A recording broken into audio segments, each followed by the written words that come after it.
নমস্কার, স্বাগত বিএনএন টিভিতে।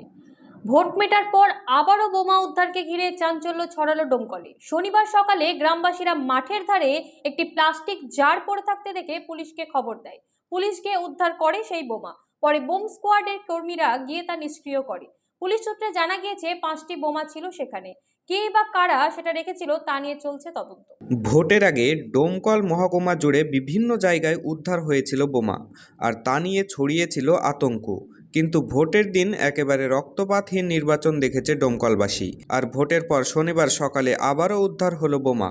আর এই বোমা উদ্ধারের পরেই রাজনৈতিক মহলে জল্পনা। তাহলে কি ফল প্রকাশের পর ডোমকল আবারও অশান্ত হবে? যদিও সাধারণ মানুষের দাবি, পুলিশ প্রশাসন যেভাবে নির্বাচন পর্ব সামাল দিয়েছে তাতে আশঙ্কার মেঘ কেটে গিয়েছে।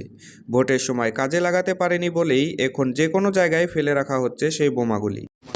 আমরা সকালে ভোরে এসেছি ভই লিড়াতে, ওই তাবৎ মাঠ বেড়ি বেড়ে এসি বহুক্ষণ ভই লিড়ালাম, লিড়ি টিড়ি পেশাব ফিরতে গেল, দিয়ে দেখছি বালতি পড়ি দিয়ে একটু দেখছি বোমাটা লাগলো, দিয়ে আমাদের গ্রামের নেতাদেরকে ফোন করলাম যে এখানে বালতি পড়ে আছে, যত সম্ভব বম আছে, আপনারা পুলিশকে সংবাদ দিন।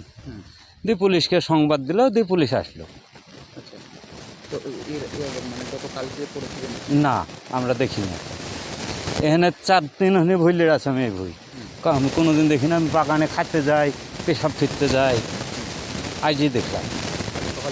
সকালে বলতে গেলে 9টার দিক, সকালে তো এসে ভুই লিড়ি যাচ্ছে।